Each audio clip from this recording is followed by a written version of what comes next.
Hello and good evening or good day. Okay, Dominik, go ahead. Welcome to the Congress. Yeah, hello and welcome also to all of you. I'm not sure if I can already start with the presentation.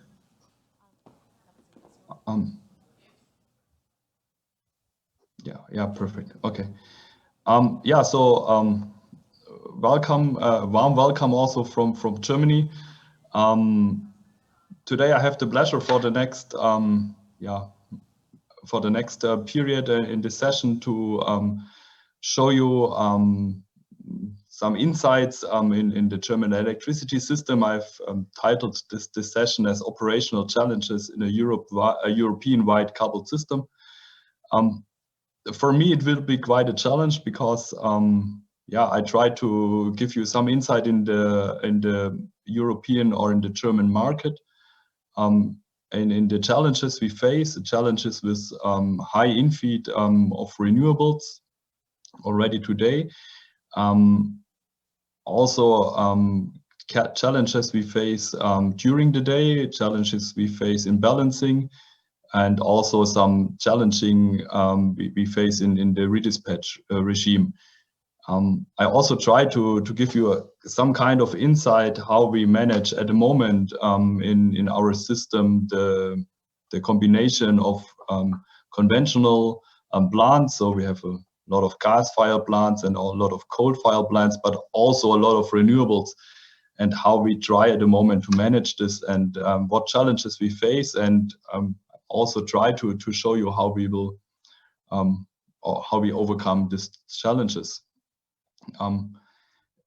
That's why I try in the beginning, I will try to introduce to you the system that we have. I'm not sure if everyone is really aware of the European electricity system, and then in a glance the Transnet BW system.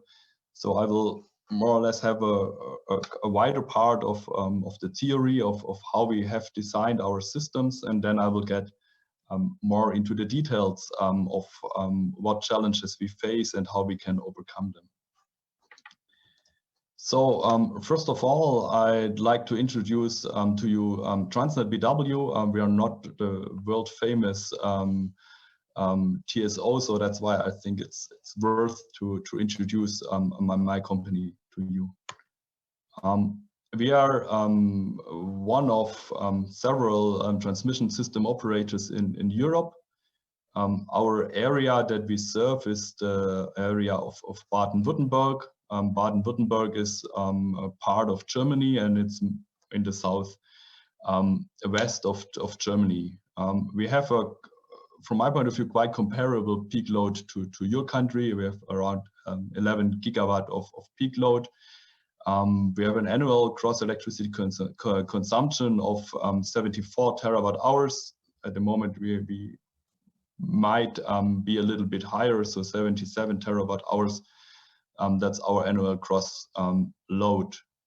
The area we serve is around 35,000 square kilometers, and we have transmission lines on 380 kV and 220 kV. Total length is around 3,200 kilometers, and we our asset contains around 50 substations. How is our system in Baden-Württemberg, so for the area of Transnet BW, built? We are part of the European interconnected system. So that's our transmission system operated at 380 and 220 kV. Then we have a 110 kV more or less distribution system where we have then also different distribution system operators, so other system operators that distribute the energy.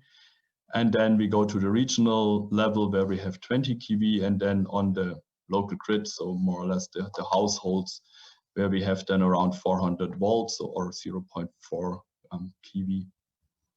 So that's the electrical system that we are serving. And That's a view of our control room. So that's the control room of Transnet BW.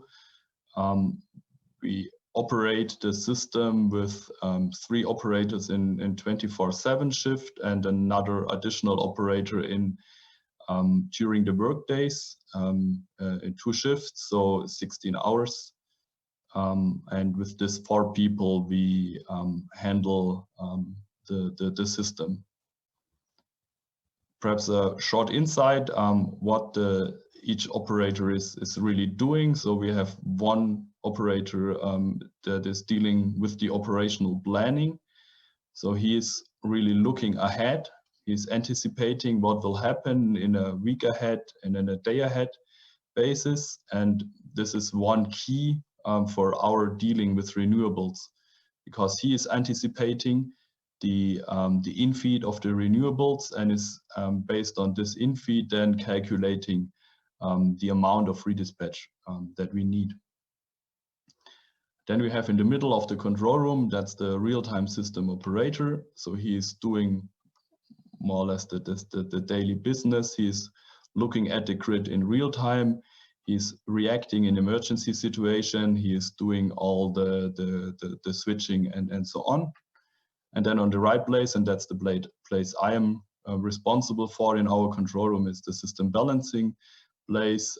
Here we have one operator dealing with the load frequency controller. He is actually ordering the redispatch, and he is also looking at all our European systems that we serve. And then in the end, just that you also get to know myself. My name is Dominik Schlipf. I'm now since 2019 at Transnet BW. In my former life, I was building conventional power plants over whole Europe. I'm the team leader of the system balance team. I've studied technical cybernetics, so control theory at the University of System. And as I already told, I'm responsible for all systems that are related to system balance, like the LFC controller, our AFR and MFR procurement and activation systems. I will go to this a little bit later on. I'm also responsible for the schedule management system and also the redispatch activation systems. In my team, I've people working in the shift, so more or less serving this right place in our control room.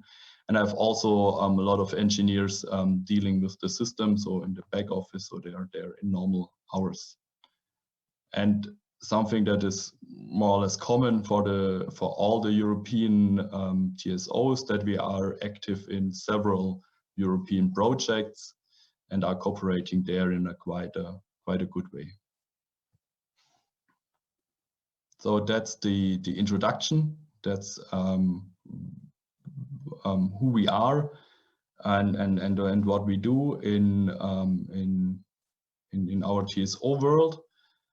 And now I will go a little bit in the German energy system, and perhaps it's quite hard to understand the German energy system without knowing the European system. So here that's the map of Europe. So just so this area here, that's Spain, and then here we have France. In the middle of Europe, that's here in this area, it's Germany. And then we have the eastern part of Europe with Poland, and that's the Ukraine. And the whole European synchronous area lasts here from the border of Ukraine to Russia. So from the Black Sea to the Atlantic Ocean here in Portugal. So that's the whole area of the synchronous area of Europe.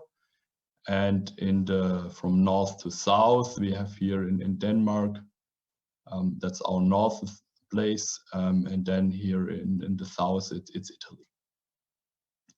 So that's the area, the interconnected area of Europe. And now the area of Transnet, and that's more or less this small part here.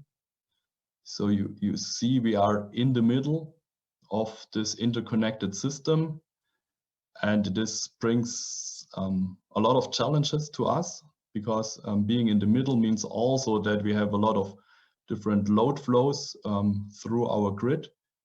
And you can also see just from a geographic area, we have a lot of solar resources in our area, but not a lot of wind. And due to the development of Europe, we have a lot of industrial areas in this area of Baden-Württemberg. So we have a high load situation often, and the renewables are even solar or wind, and then wind is placed in the north. So here in the northeast, so here north of Germany, we have a lot of wind farms. It's mainly offshore, so huge wind parks in the sea, and in high load situation, and that's something we will see later. We have a lot of transfer of energy from this windy regions where we have the wind farms through Germany and then through the area of Transnet BW to the load centers that we have here around here, so in the south of Germany. And that's for us a very typical load flow situation, that we have a lot of transit through the area, and that we have to manage this load flows by different measures. Concerning the renewables, we see here the development of renewables starting in 1990 and lasting here until 2019. The development for 2020 and 2021 is more or less following this curve.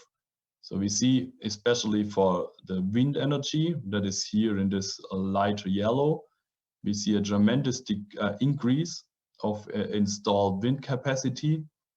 In the beginning, it was mainly onshore, and then since 2011, where you see this huge increase, that's mainly offshore.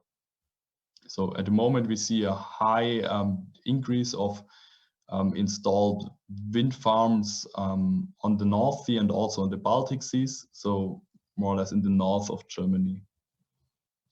Then for photovoltaics, so PV, we see nearly no increase until the beginning of 2000. So in 2010, we saw the first wave where we have installed a lot of rooftop PV. And then during 2010 until 2019, we see a tremendous increase of PV. And this PV is mostly, so nearly 80% of this PV is on rooftop. So it's more or less on the lowest voltage level, and is distributed widely over Germany. So there is no real spot where we see a lot of rooftops. It's widely spread over Germany. Then we have some hydropower, but it's more or less the hydropower that was already installed in the 1990s. So there we don't see a very huge increase. But what we see also as a huge increase is the use of biomass. So also biomass plants had a huge increase during 2010 until 2017, where we had quite a good political regime. So it was, from an economical basis, quite a fortune to build biomass. And that's why we saw this increase of biomass here during this years.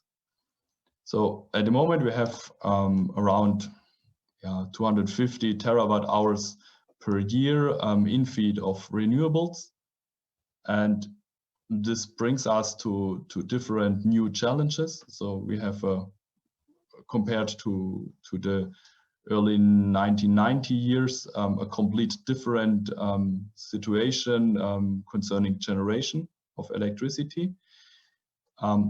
This brings us completely new challenges, but this brings us also completely new solutions. So now we have, with wind energy, we have really a new, new source of energy that we can use. And such a challenge could be is shown here. So that's a graph of our area, so the area of Transnet BW. Unfortunately, this graph is in German, but I will try to explain and try to more or less show to you what you can see here. So that's it's a weekend in April. April is for us it's spring, and it's the phase and in the year where the PV infeed is more or less at the top. So it's cold outside, so the efficiency of the PV panels is quite high, but it's really sunny. And as you can see this here in black, that's the load curve of our area. In yellow, you see the PV infeed. In this light blue, that's the onshore wind. So it's more or less no real onshore wind, but a lot of PV infeed. And here in this dark red, it's our only nuclear plant that is running more or less on base load, and also our biomass. That's here the line above the red one. That's our power, our biomass. So those are our must-run capacities, and then on top we have this huge PV infeed. And in yellow, you see the resulting residual load, how we call it, in our area. And you see that this residual load crosses the 0 line at around 10 o'clock, and it comes back at around 5 o'clock. And with this residual load, it's more or less that we have a complete coverage of our demand by only PV.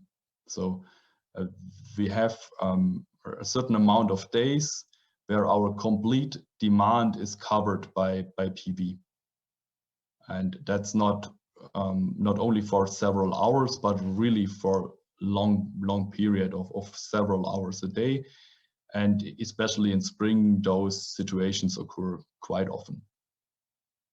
But that's the one side of the system, and then I can show you also the other side of the system.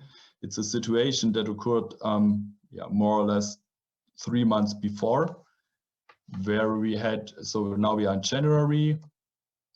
It's a cold day, so the load is quite high, and it's for sure not a sunny day. So it's a really cloudy day in January.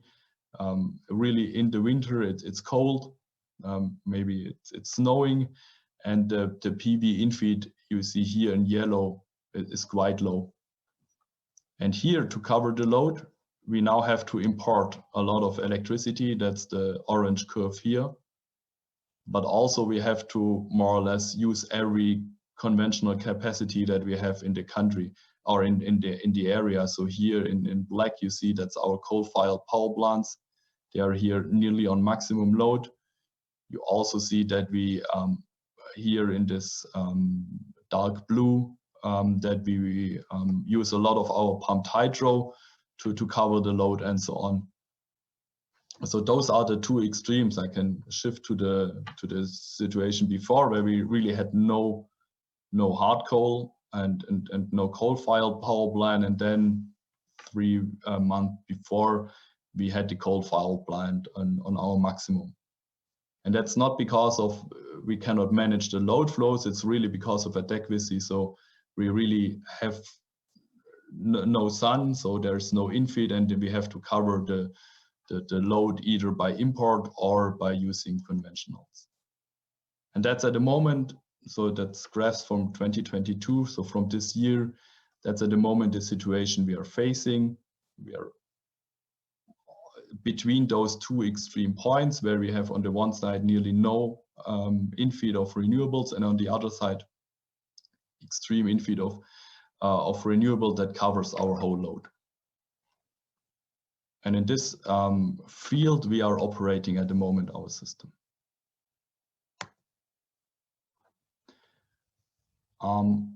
So that was the load situation and the overall grid situation and where we are placed. And now coming into the details, how do we deal with these situations? How is our market designed to deal with such situations? And there I like to start with a general approach what we have in Europe and in Germany, and also in our LFC area, so in the area of Transnet BW. We have a market design that looks like this. So we have long-term forward markets. Most of the time they are trade over the counter, so it's not that we have there a huge kind of trading place. It's more like, yeah, you sell energy for the next year or you sell energy for the next month. So that's a huge part. It's a forward market. It's good to hedge your portfolio and to get, yeah, to buy energy on a wider perspective. If you then go closer to real time, then we have a day ahead market. And the day ahead market in Europe is designed that we have a kind of we have trading capacities between our different countries. So a trader in Germany or a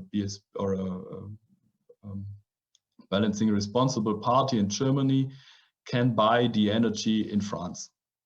So it's not an issue. He goes to our marketplace and say, okay, I want this amount of energy, and then the French producer says, okay, I have this energy, and then they get a trade. The energy will transfer from France to Germany, and then we close this deal. So that's our day ahead market. So it's a coupled market between the different countries in Europe. The intraday market is then getting a little bit closer to the country sides. So in Germany we have, for example, a quite attractive intraday market. So you can trade energy until half an hour before the real time, and this is often used by parties that have a lot of renewables. So the closer they get to the real time, the better is their forecast for their energy production, and the better they can trade on the intraday market to really cover their demand with the right amount of energy. Then the intraday market closes, and then we come to real time. And in real time, we then have our balancing market. The balancing market is a market where the TSO, so the transmission system operator, procures energy, or it procures capacity. So we reserve several power plants, and if we then see in real time that the system is not balanced, so that there is too much production or less production, then we activate those procured power plants and use them to balance the system again. We don't do this for free. So if there is an imbalance and we have to activate this balancing energy, the party that had the imbalance has to pay for it, and that's the imbalance settlement that we have after the balancing market. And we have a coupling, so the imbalance settlement market is directly coupled to the intraday market. And with this coupling, we have an intensive for our market participants to, more or less settle them and be aware that there are no huge imbalances. And this works quite well. So for example, in Germany, I will show you later on one example, a real example from last week. If there are forecast errors, the market participant, the intensive for the market parties is that big that they then try to cover their imbalance on this intraday market. So this link between the different markets is, from my point of view, quite important, and is also one key role how to manage such systems.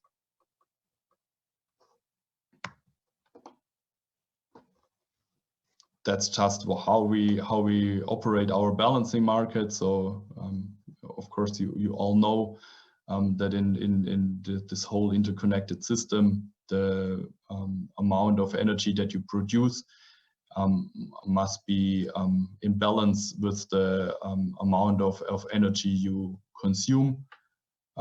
We have our normal frequency is 50 Hertz, and once this balance is not there, we have either to increase the production or decrease the production.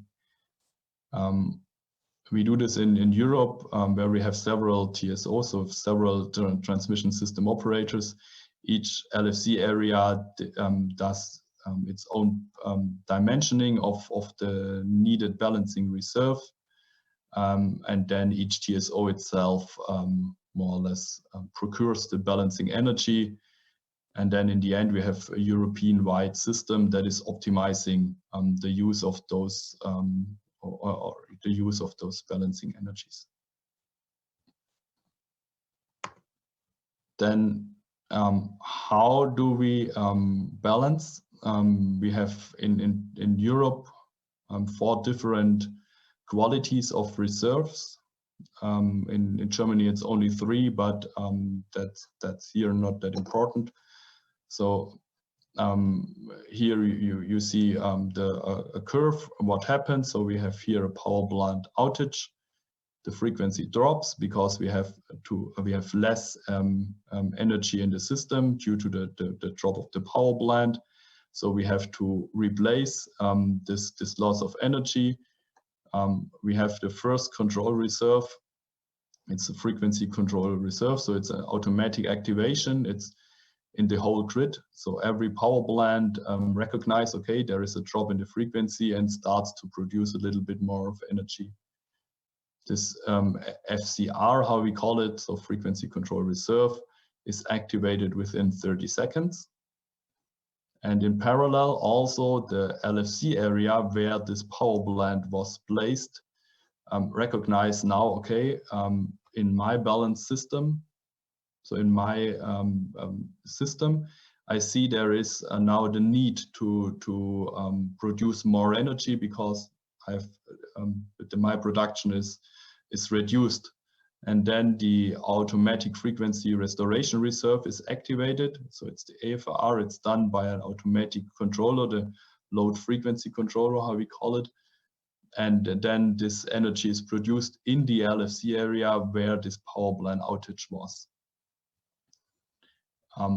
AFR has a time frame of it's activated within 1 minute, and then it lasts for around 15 minutes. And then this AFR has to be replaced, and this replacement is then done by a manually frequency restoration reserve, and this is activated more or less by an operator. So the operator sees in its control room, okay, there was a outage of a power plant, and I've now activated most of my automatic frequency restoration reserve, and then this automatic restoration reserve, the AFR, is replaced by a manual action. So then we activate manually another plant. The capacity or the energy is brought to the grid, and then the situation itself is solved.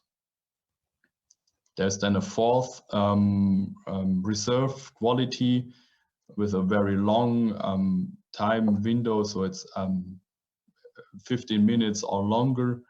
That is then also used to replace the MFR. It's called replacement reserve. So, and that's the scheme that we use. Every LFC area in Europe has such qualities and such reserves, and with this kind of reserve, we try to balance our system. And now coming to one first example, how this works in practice. You see here a curve. It's from last week Sunday. It's showing a quite a significant PV forecast error in our area, so in the area of Transnet BW. You see here in this black line, that is the PV forecast. So that's what everyone is expected from the PV plants. And then in this green line, or in this green area, you see the actual PV infeed. So as you might see here, that's one gigawatt of infeed, that's 2 gigawatt of infeed. So in maximum, we see around 800 megawatt of forecast error. So it's for our area, it's quite huge. So it's nearly 50% of the PV that is forecasted in the wrong way. And as the PV is, as I already told you, mostly in the low voltage grid, we also see this in our vertical load. So as there is the PV at the households, it's not that the whole energy is transferred to the transmission grid. It's used also in the low voltage grid, and that's why here in black it's the load forecast. And then here it's the actual load, and you see that this deviation that you see here directly corresponds to the forecast error. So we have on the one hand a forecast error in the PV, and this forecast error in the PV is always reflected in a forecast error then also in the load. And without a system where you couple the imbalance settlement price and the intraday price, your market parties have now no incentive to react on this. And normally in a system without such a coupling, you have to cover all of this area here with your own control reserves. But if we see the reality, so what happened in our grid, and now it's getting a little bit complicated, and I'm sorry for this, that there are now that much curves, but you just have to focus here on the blue curve. That's the imbalance in the area of Transnet BW. And you see here that there is nearly no constant imbalance in the area. It's even in the other direction. So our market participant anticipate that the forecast error is there, and they see the forecast error, and they can now act on the intraday market and sell or buy the energy that they need due to this forecast error. So in the end, you don't see anything in the system balance of our area. So there is no real need for us to balance the system with our controllers, because the system, the market itself starts to balance the system and gets rid of such forecast errors. So, sorry. So perhaps one first takeaway from our perspective, if you have a high infeed of renewables that have a certain forecast error, you need incentives in your market, that the market is starting to settle itself during the intraday market, during the intraday. So you have to put a kind of market in your system that is capable to deal with such short-term forecast errors.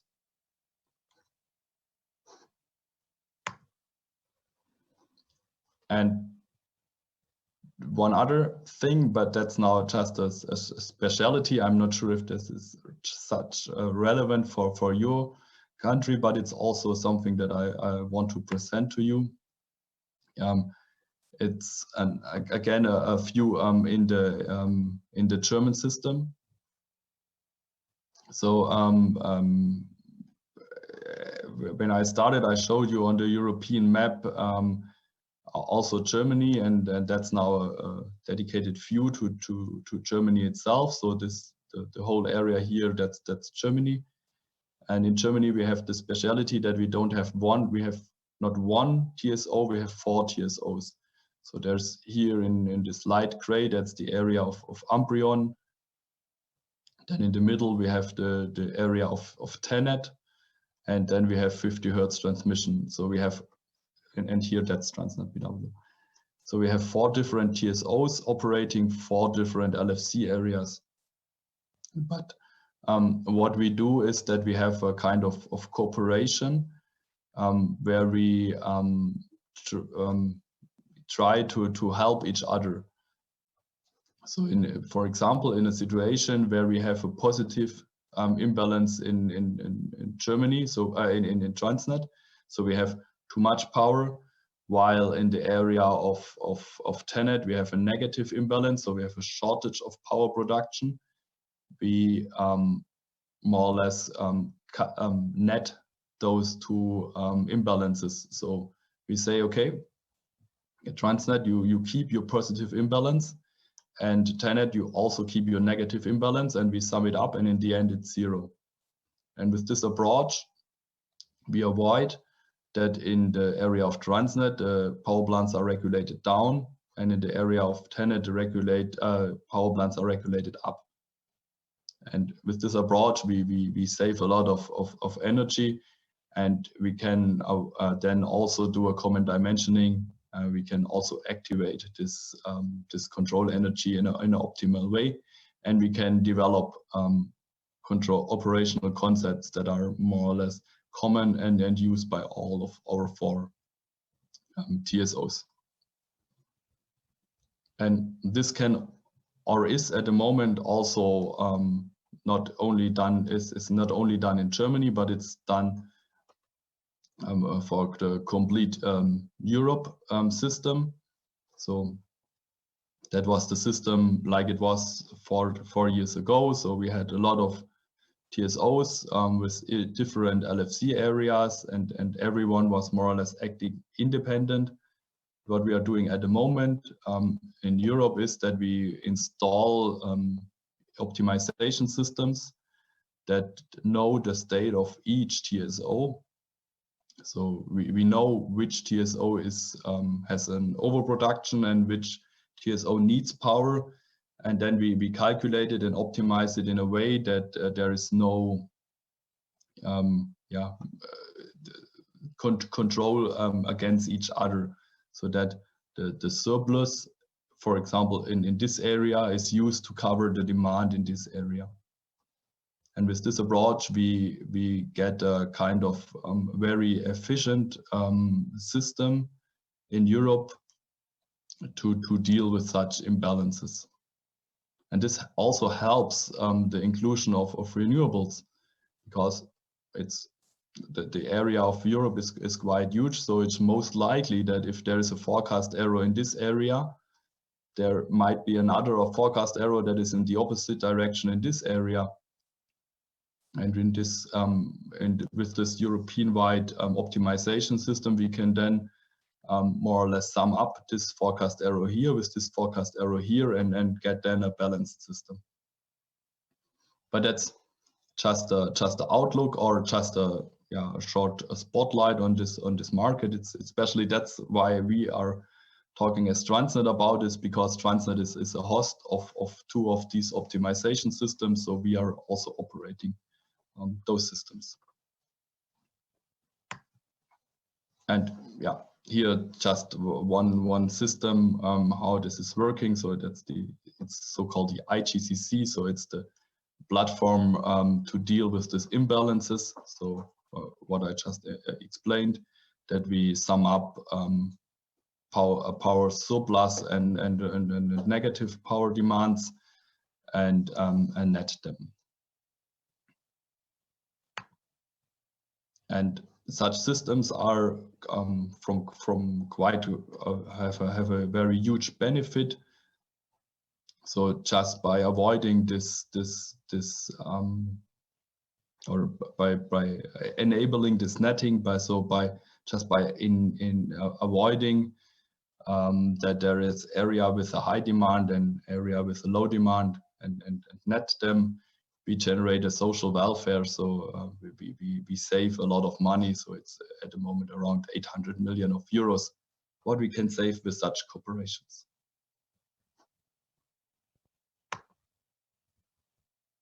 Okay, now we have talked about the market system. We have talked about how we can balance such systems with a high feed-in of renewables. And now I will come to another very important point, how to deal with situations where the infeed is from a, so for example, the infeed is in the north and the load is in the south. So how to combine a market results with the physical reality. So how to deal with situations where a transport of energy might not be possible. And there again, we can use Germany as a perfect example. As I already told you, we have in the north of Germany a high infeed of wind. It's mainly offshore, but we also have a high wind potential in the east of Germany. So that's this region here. And here it's mainly onshore. And in the south of Germany, based on the history of how Germany evolves in the last century, we have a lot of load, and our main industrial consumers are placed in the south of Germany. Whole Germany is one bidding zone, so there's only one price for energy. So it's quite obvious that you produce the energy in the north of Germany and then try to transport it to the south where it's really then needed. That's the market, but of course reality is physics. So we have lines. The lines have capacity and it's only a limited capacity. So we often end up in situations where the market says, okay, I want to transport a real huge amount of energy, but the physics says, no, we are not able. The lines are not capable of transporting these lines, this flow. And then we use redispatch. So we communicate to the wind parks in the north of Germany. You have to reduce your power. So it's not possible for you to feed in what you have, what the market, what you have sold. And we say to conventional power plants in the south of Germany, you have to produce now to balance the whole system. So we curtail the wind infeed in the north, and we activate conventional plants in the south.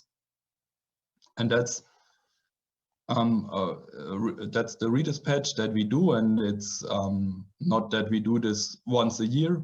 We do this very often, so we do this several times a week to handle those situations. And here I show you some examples of what high numbers this can take. Here's an example of what we estimate at the moment in the upcoming season. So we are now entering the winter season. Winter season for us means that we have quite a high load. We have in the winter quite often situations where we have a lot of wind. So we have a high wind infeed in the north and then a high load in the south. So this whole situation of transferring energy from north of Germany to south of Germany is more extreme in the winter.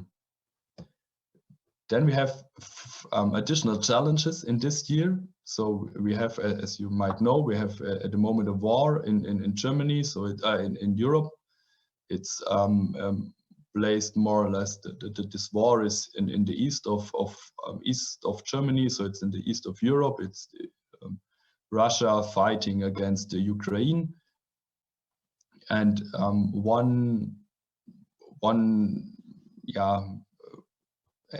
as one consequence of this war, the gas infeed and the availability of gas, so the gas supply is limited at the moment in Germany or in the whole Europe.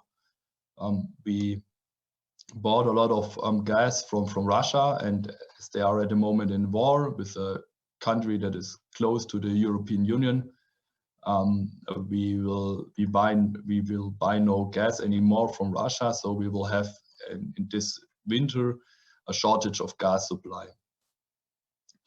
And that's quite a difficult situation for us at the moment, because we need the gas for heating in the winter, but we also need the gas, and that's what I've shown you here, to do the positive redispatch, because the gas-fired power plants are also in the south. So there we will have a challenge.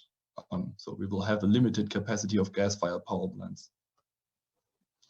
Then another point we have at the moment in Europe is from our as German view in our west. In our west is it's France. France is a huge country comparable to Germany, and France has a very high share of nuclear power plants. So around 70% of the load in France is covered by nuclear power plant, and there they have at the moment some issues in their fleet. So the nuclear fleet in France has a limited capacity, and this will result in additional flows from the east of Germany to France. So we will also see during this winter an additional flow through this border, requiring again a lot of redispatch. And then on top of this, so these are two challenges. on top of this, we might face in this winter the situation that the coal-fired power plant that are placed here in the south and in the west of Germany will get a lower coal supply, because we have to ship the coal via our rivers to the plants. And if there is if there's not a lot of rain, we always end up in situations that we have low water situations in the rivers, and then it's hard for us to bring the coal to this power plants. So you see, in the end, it's not only that we have a lot of renewables, we also have a lot of other challenges at the moment. And once all of this comes together, we end up in a situation where where we really rely on every capacity that we have. And our forecasts that we do at the moment, so we calculate in different simulations possible weather scenarios for the next month, and also for the whole winter period. We see that it will be quite challenges in situation where we have a high load and a high wind scenario. And if such a scenario occurs, then we simulate at the moment such infeed scenarios. And here you see it's the different infeeds, and based on the different generations. So here in black you see that's the infeed of our coal-fired plants. In blue you see the infeed of our wind. In yellow you see the PV infeed. Green it's biomass. And here in yellow the small one is the nuclear fleet. But what's from my point of view very important is here this light red curve, because that's our gas-fired power plants. So although I told you before that we will have a shortage in gas supply, and that we will really try to save every megawatt hour or every kilowatt hour that we have of gas in situations where we have a high load and a high wind, we are really relying on our gas-fired power plants. So although we already have reduced the capacity, we still need this gas-fired power plants. And maybe that's one of the main messages that will bring us this very difficult situations. At the moment, it's if you have a high wind share and have to transport this, you really need flexible power plants that are capable to have a very short startup time and that can work quite flexible. And for us, that's the gas-fired plants that we have. So I think this message here is quite important. Although we have an extremely limited gas supply, we still need the gas to produce energy. And it's around in the range of our hard coal-fired power plant.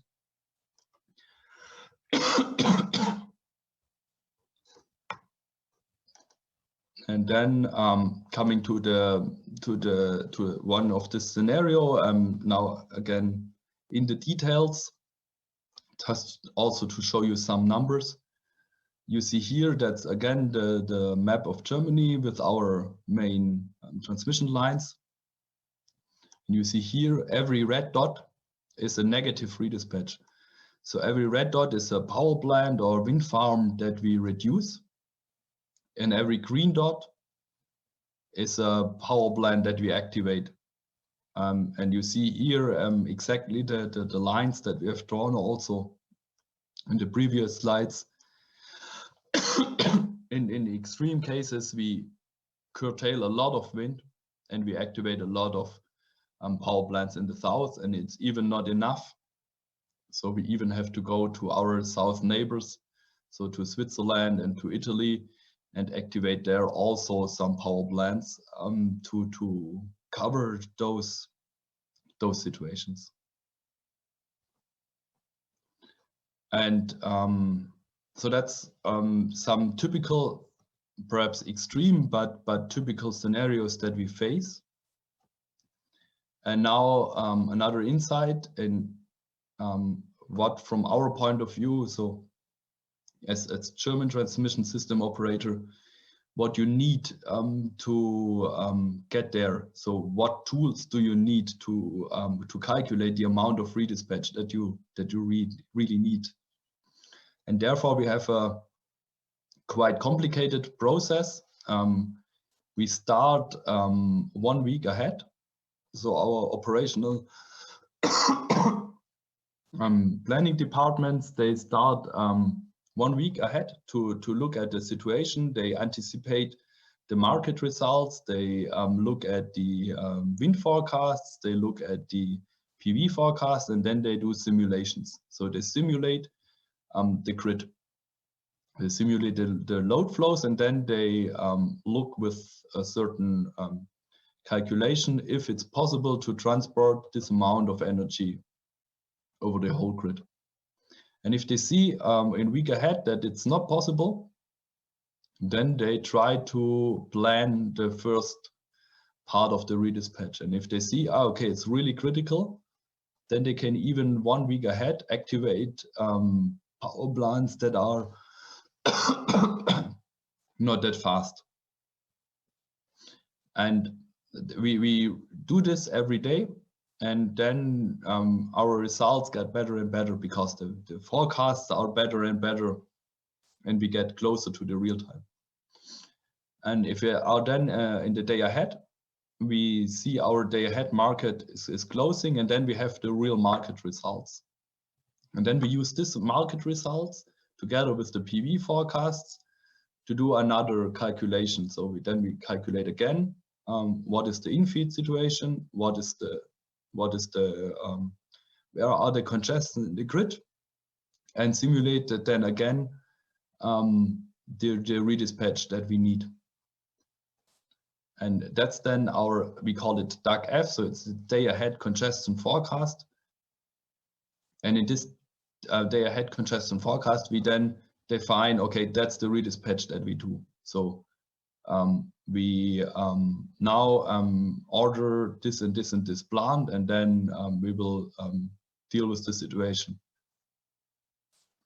And then the day starts, and then we get very close to real time. And even in real time, we still calculate the grid situation. That's our intraday congestion forecast. And we are able in our area to activate redispatch around 30 minutes before real time, or even 15 minutes before real time, if we can, if we use our fast gas-fired power plants to then also overcome shortages. So in this whole process, we have a trade-off. On the one hand, we have the startup time of plants. So if we have plants that need a really long startup period, we have to include them in the week ahead or in the day ahead planning process. And if we get closer to real time, our results are more and more accurate, and we can define the redispatch better and better. But then we also need fast starting power plants. And in the normal process, the final figures for the redispatch is available 3 to 4 hours before the start of the day. So in normal operation, we know at 8 p.m. What the redispatch will be for the whole next day. But if there is then a kind of extreme weather situation, we can always adapt those figures, even during intraday. And here, some pictures of the simulation tools that we have. We are, of course, focusing on Germany, but of course, we always take also the results from the European countries, from our neighbors, into account. So, and then coming to the end, as a summary, we have in Germany an energy market, and also an energy system and a market system that is based on a continuous evolution. So we have on the one hand a technical evolution. So the grid was built more or less in the 1960 years. And the market design and all our tools are more or less adapting to the new situations. We have operational challenges. We have seen them on the one hand on the balancing time frame, where we have to deal with forecast errors, but on the other hand also on the spread of infeed and demand. But there are technical solutions and also market solutions that are available, and with them we can even handle critical situations like the next winter situation. And one very strong message from my point of view, as long as the evolution of the grid, so additional AC lines, additional DC lines, additional power system like FACTS or STATCOMs can keep track to the installation of renewables, you always need conventional power plants, and from my point of view, gas-fired power plants as an important part of the system, because you always need some conventional power plants to overcome critical situations, for example, in the redispatch or in the balancing market when you have to deal with forecast errors. From our point of view, redispatch is one key factor. You have to have processes that are not only in the real-time world, but also far above, so starting in week ahead, to plan situations and to overcome such situations. And again, a specialty, I think, for the European system, you need to cooperate. So if you are in an interconnected system, you cannot handle the situations by yourself. You have to cooperate with other TSOs.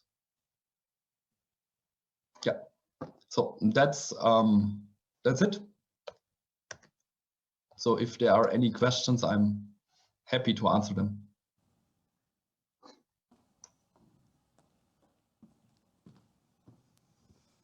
Muchísimas gracias, Mr. Dominik, for your conference. Have a good day.